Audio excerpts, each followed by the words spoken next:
Hey guys, and welcome to the Fit Pro Social with me, David Kyle. And me, Ash Burley.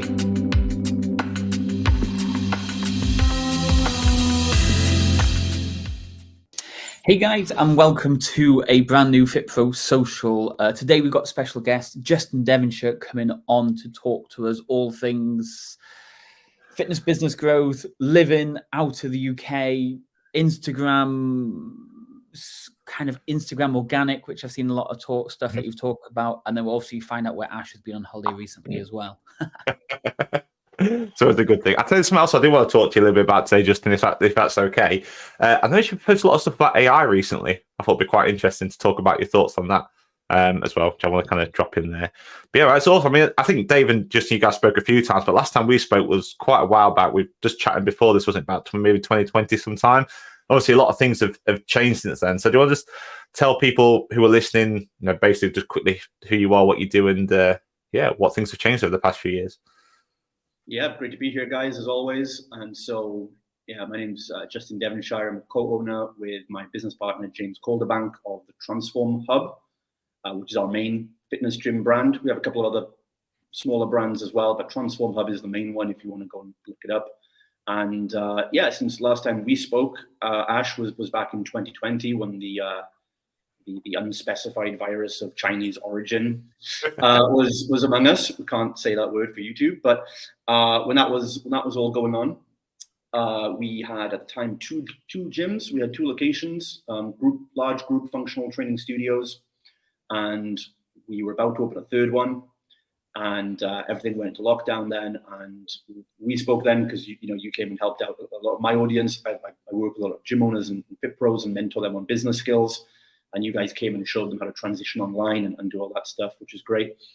And then during that time, we basically started growing. We looked at an acquisition strategy. We looked to take over a few gyms. We believed now would be the time to really set some foundations in the gym business because we knew things would reopen at some point. And we did that. And since then, 3 years ago now, we've gone up to 20 locations. We've turned into a franchise as well. We still own about 7 or 8 of the locations, I think, or 6 or 7, and the rest are franchises now. So we have 20 locations open at the moment. We've got 8 more signed to open this year, and it's been a pretty crazy time. So that's what we're doing, and helping our franchisees, and also just giving back to the rest of the industry, helping like listeners to this show with anything that could help them to get a successful facility or even scale to multiple locations. Nice. What was that kind of like? I mean, that's big growth. When you look at that really over the past few years, you go from just a handful of locations really to 20. What's that been like from not necessarily from a business point of view to start, but what's it been like from a personal point of view? What's the work been like? So I think that when we had a team meeting and we wanted to sum up the last 2 years in one word, and that word was tornado. It's definitely fast growth. It's definitely abnormal, and we recognize that. And it was just a big goal, caught up with a bit of momentum as well. And we did that without financial backing. We have equity investors now who just come into the company a couple of months. We finished the year with 20 gyms. That was like one of the conditions of meeting our forecasts, that then the investors would want to put an extra cash injection into us and give us a good valuation, which we're now doing. So now we've got the investment. It's not easier. Like we're not like taking a chill out period now, but we're not turtle heading out of our asses as much financially and things like that. Because when you have big growth, it's a big outlay. It's a big cost to the business, right? We're buying up a lot of gyms. We're opening new locations, putting down more leases, hiring more people, and you're doing that in advance of the gyms opening and actually making a profit. So we had a big, costly year. From a lot of our savings from the past couple of years, we invested in. We kind of, on paper, let's say, overspent in 2022, so that we have the revenue capacity and profit capacity to grow into in 2023 and onwards. And so that's always a bit tight. It's always a very careful juggling act of how much do we push, where do we back off, and going through those phases. So a lot of emotional. We've had to develop a lot of emotional intelligence, a lot of emotional resilience, a lot of team leadership skills. And I guess I'd say that the way we discovered this stuff is when the business gets past a certain point and starts taking a life of its own, it's like you're riding a horse, it feels like, and the horse is just getting progressively faster and bigger and faster. And you just have to, it's going to go anyway. You just have to learn to get better grip strength and hold on, or you're just going to get flung off the horse. So you've got to develop those leadership skills. You've got to develop the emotional crisis skills and mindset and level up in your personal life. And that's a big thing of what I teach guys today. Is one of the biggest things I've learned is really a business can only grow to the size of the consciousness of its owner. And not enough work is being done. We all have goals, but what we want to do, what we want to have, but we're not setting enough goals and working towards who do we need to become in order to be that kind of, let's say, champion of that thing you're trying to do. And so, yeah, it's a big push in mindset and personal growth, I would say. So if let's go back to the horse analogy then, how would you feel like sometimes you need to pull the reins back? Because obviously when we all kind of get into kind of like this crazy growth for you, but other people might get it into, they got a sudden influx of clients or they got a sudden influx of money or something. And how do you sometimes pull the reins back to say, you know what, I'm now going too fast. I actually do need to slow down to make sure this doesn't just crumble from beneath. Yeah, good question. And it takes a lot of business knowledge and business wisdom that isn't conventionally taught in our industry, because our industry for PTs by nature is mostly just talking about, we're told things like your business is just getting leads, closing leads, fulfilling the leads. And that doesn't make a business, that makes a job. That makes a really good, fully booked personal trainer. And because not many gyms really kind of scale beyond that point of being fully booked, a lot of this, the higher level knowledge I'm sharing now isn't really talked about in the industry much, and doesn't need to be for most people. But what you kind of learn on a bigger scale is that, when you set a longer term vision, a longer term plan for the business, there are going to be periods. We call them summer and winter periods, like good economies and bad economies. And it's kind of like periodization as an athlete or a bodybuilder. You'll have bulking, cutting phases, you'll have off seasons, maintenance seasons. To perform at a high Olympic level, you have to have periods of avoiding burnout. Put the foot on the gas and then put the foot on the brakes. And the way we do that in business is by looking at the fact is, the bigger your business grows, the more susceptible and vulnerable you are, or your business is, to the wider ecosystem. Yeah. And the bigger you get, the more outside forces, which you have no control over, can actually destroy you. Whereas when you're small, when you're just a self-employed trainer, you can do anything. You're flexible. You have the advantage of flexibility, of nimbleness. If there's a bad economy, it doesn't matter too much. You can still get 10 affluent clients. But the bigger things are, then you're more subject to certain tax laws, to certain different things going on, and you need to play an economic game, basically. So our thing was that we had the best 7 years ever up until 2020 was a good 7-year cycle of growth in the industry. It tends to go in 5 to 7 year cycles. And, now I thought, right, there's been a massive explosion because of Facebook ads, click funnels, all these things that made it so easy for people to grow businesses the last 5-7 years. It was the easiest time ever. And now we're going to have a bit of a backlash, and now we're going to go into a down economy. And so the strategy needs to be a little bit different. Now we don't try and aggressively grow as much. We now go into maintenance, and now we look at building up our profit reserves a bit more. And we've got 20 gyms, we've got 40 employees, we've got thousands of customers. Now we've got to, we still do marketing. You still got to do that at maintenance level because you've got to keep growing. But at the same time, we spend a bit more time now putting money into, a bit less money from advertising goes into money into our people, into our customers, to ride through that low economy period. And when we feel it's going to shift again, the economy is going to start getting better. That's when people start spending again. That's when we're going to align with that. And then, we've spent a couple of years developing our team, developing our systems even more. They're ready now to handle bigger capacity. Now we can go back to the market, smash out the ads some more, smash out, TikTok ads or YouTube ads, or try out new experimental things. And that's kind of just how you've got to look at those larger cycles in business. You know, we talked there about these different cycles that are happening at the moment, and you believe we're coming into this kind of lower cycle now, this slower, lower economy. What would you say to any PTs that are listening and maybe heard that and just thought, "Oh crap, like this is happening now"? Like that can be quite off-putting for some people. Have you got any kind of advice for them that you give them based on your own experience? Sure. And you should feel, oh crap, because you should have a fire lit in your ass. This is my third recession I've been through as a PT. So to me, it's just like, whatever. Again, now I've seen the cycle play out. If it's the first time you understand, it can be a bit scary, especially if you listen to the news and it looks bad. And again, it's not a bad economy. It doesn't mean no one's spending money. If I come across that way, it's not meant to be like that. It's kind of like when you're cutting on a diet. It doesn't mean you're starving yourself necessarily. It doesn't mean it's bad. It's just we're not focused all out on growth, because we need to. That's why they put brakes in a Ferrari, not just an accelerator, right? It's not a bad thing to have brakes. You need the brakes to actually have the accelerator. So I would say you just have to adapt your strategy and think a little more about cash reserves. Which comes from having money backed up in business savings. I always recommend every business owner needs 3 months of cash reserves. So take all the expenses it costs to run your business right now. Even if you're just a self-employed PT renting a gym floor, you've got to have rent to pay. You need what you're paying yourself as a cost.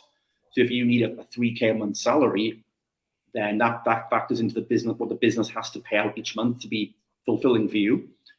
So if you need $1,000, let's say you're working with Dave, you're running ads, you need another, let's say £1,000 a month for that. So you're looking at 4K a month in overall costs.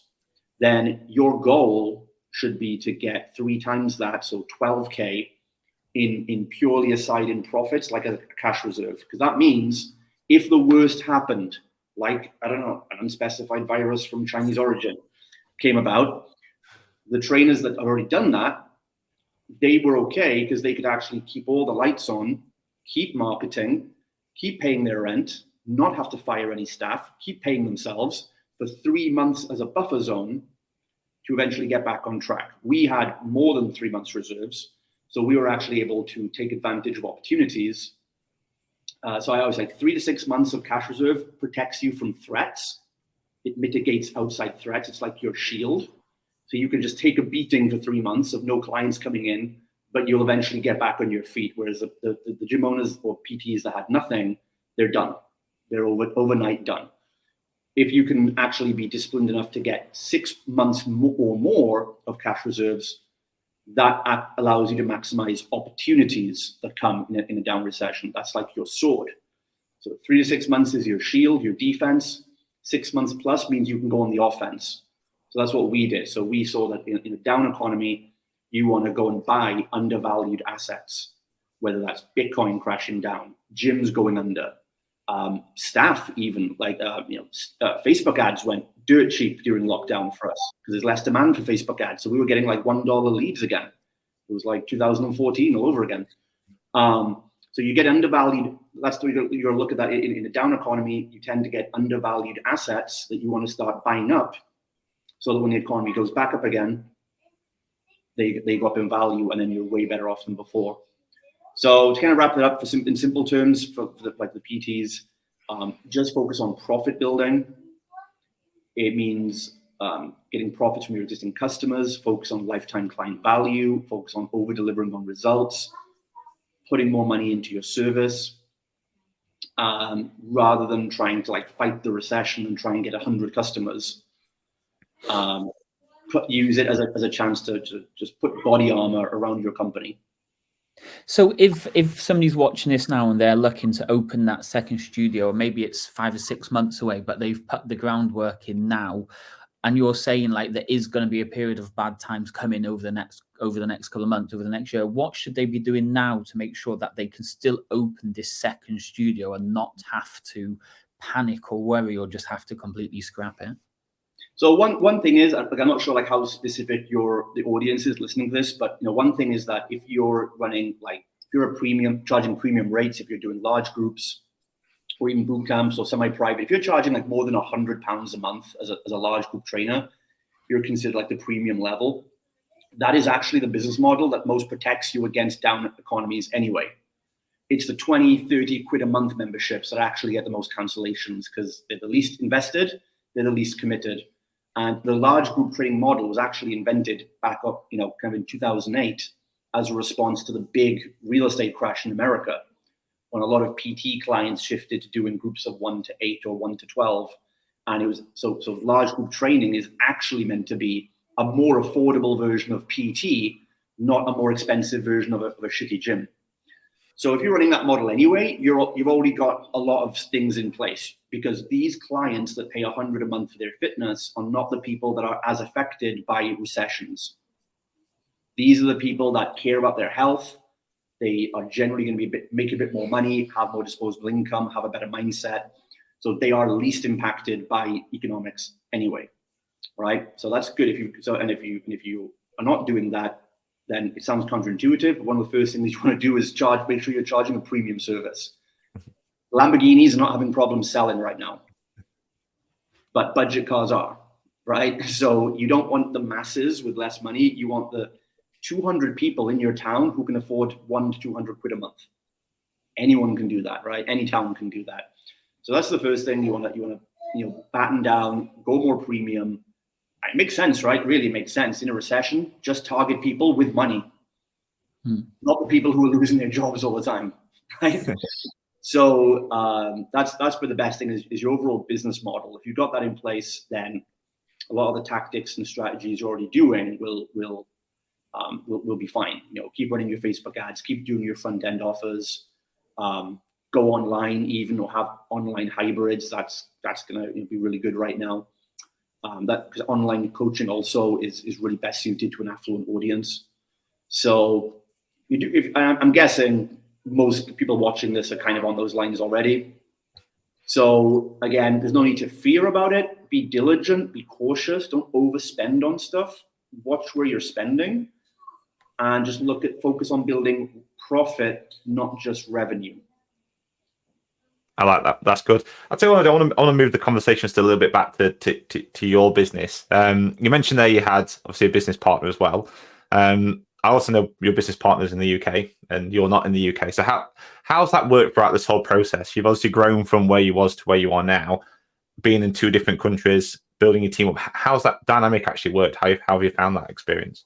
Actually, before we actually dive into that, where are you and why did you move to this place? And before we actually dive into how it's like working.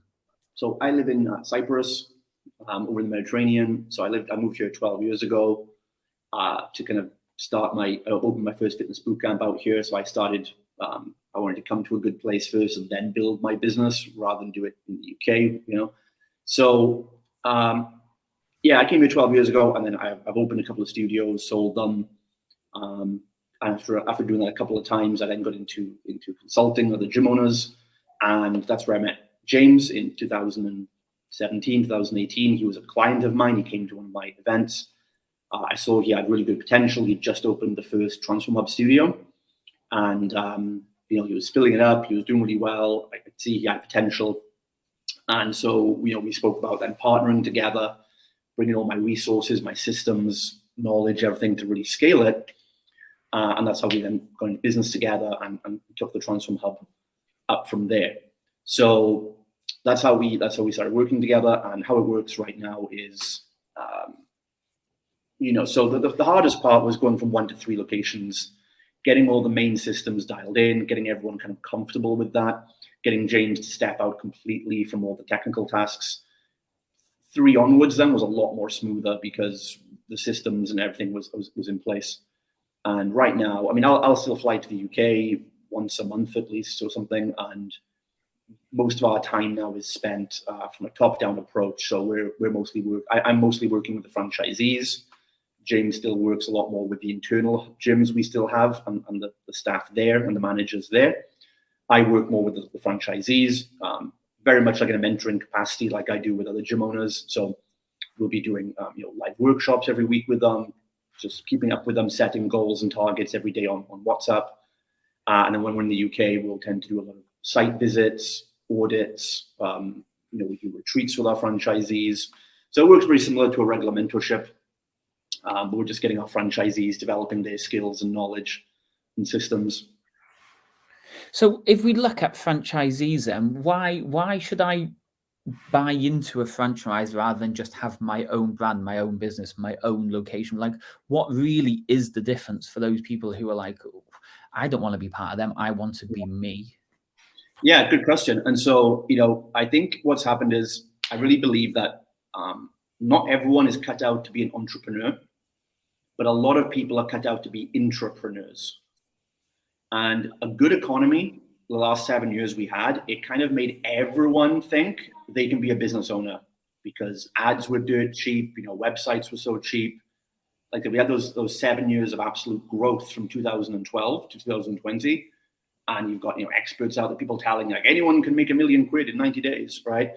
And then when the bad economy hit in 2020, a lot of people have actually woken up and realized I'm actually not cut out to run a business totally on my own. I've not got the discipline. I've not got the skills. Not to say that anyone couldn't, but Gary Vee even said like entrepreneurs they're more born than they are made. You've just got a certain makeup where you'll take on more risk, think bigger, and not everyone can or should be an entrepreneur. But what we're going to see rising in this economy, I think, is now the rise of intrapreneurs, which is people that have entrepreneurial traits. You don't want to work for someone else. You want a better lifestyle. You've got a great service to give people. You might have entrepreneurial traits, but if you still don't want all the risk or you just don't want to go it alone, that's why James partnered with me. He could have gone on his own and done more. But everyone knows that we always do better pairing up with a team of other people that have our backs. And so an intrapreneur is someone that has entrepreneurial traits and a vision, doesn't want to work for themselves, don't work for someone else. They work for themselves, but they still work as part of a team or an overall bigger structure. So some of the risk at least is removed. And we always say like being a franchise is like being in business for yourself, but not by yourself. And the main, I can't speak for all franchises, but the main benefits that we give at Transform is, number one, it's just a proven system. It's taken me 10 years, dozens of masterminds, more than £500,000 of investment into personal development, growth, mentors, to running Facebook ads, to learn everything that I know. And basically, coming into our gym, you just get a shortcut and just have all that implemented, which would literally take 20 years off your learning curve. The systems are proven, and the kind of key features we give is they'll have their marketing done for them, their social media posts are done for them, and we take all the marketing away so that they can focus purely on coaching and then leading a team. And it's like what you guys what you guys and Dave especially doing Fit Pros, like taking care of the Facebook ads, because it's frustrating trying to teach Fit Pros how to do all the marketing themselves when really it's better if they get someone else to do it.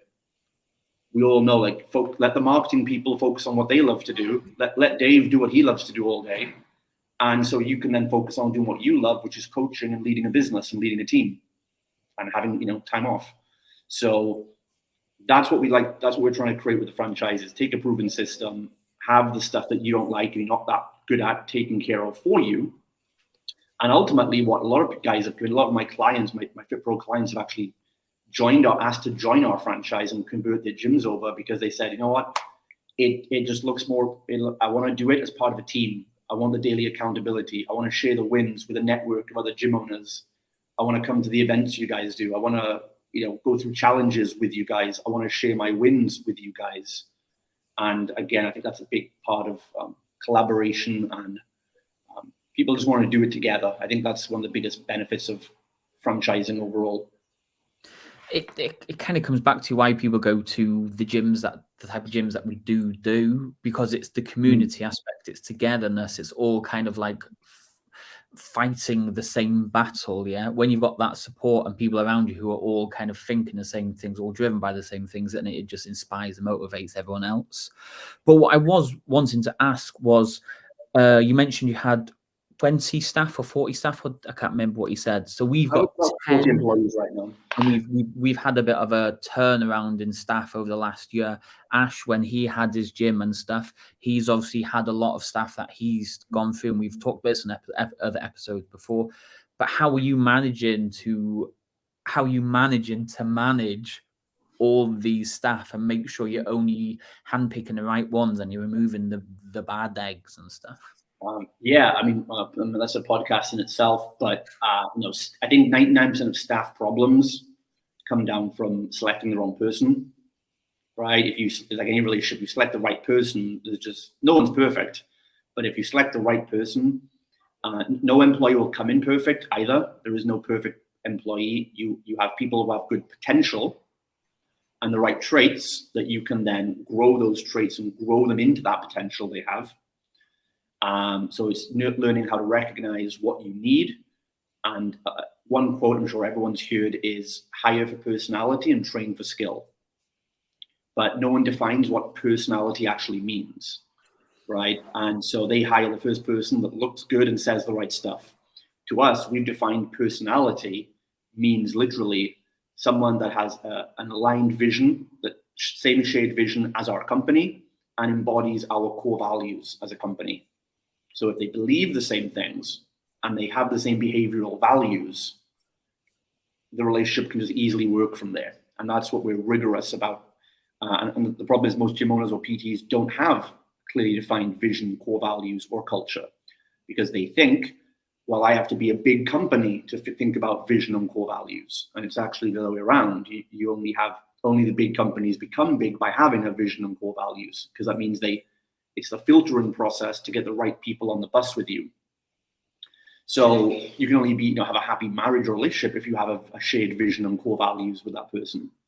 You don't just date anyone and then just hope they suddenly align with your vision after 5 years, right? So it's the same process. You need to get a vision, know where you're going as a company, know that the people that want to work for you, if you achieve your vision as a company, it's going to help them as well. And they can see that it's a dualistic relationship, that if they help you with doing the role you've given them, it'll help the company grow.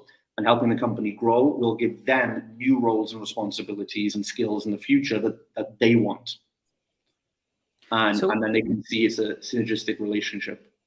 Do you think then maybe for studios and kind of like the real small business owners that it comes down to speed sometimes, and that's why they hire the wrong person, because they're like, I really need this extra coaching to be able to move to that next level. I'll just take this first person because they sound good. Do you reckon that's where most of us kind of stumble or take the wrong person on because of speed? Yeah, I mean, definitely, speed is important in business, but what you're talking about there really is reactivity and impatience and lack of clarity. It's good to go fast in a car, but you need organization, clarity. You need to know you're on the right track. You know where you're going and you know how to drive the car. If you know those things, then go fast by all means. But telling people to go fast when they're in a wrong car on the wrong road with the wrong skills, and the brakes don't work, bad idea. So if you get the fundamental basics in place first, speed we don't talk about speed, we talk about momentum.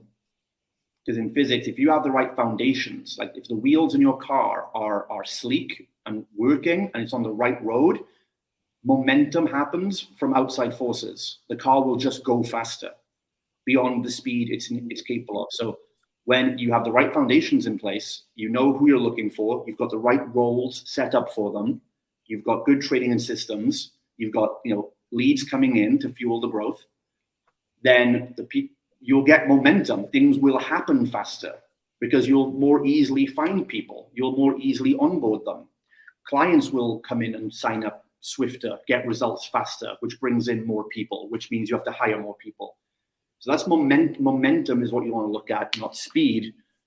And it's just physics. So it's like if you do the right technique of a deadlift, the deadlift goes up easier and has more momentum because you're in the right kinetic state, right? Whereas if you're in the wrong technique, your back isn't arched. It's harder and longer and more dangerous to lift that barbell up. When you get your technique right, the foundations, you lift the barbell easier without actually getting stronger.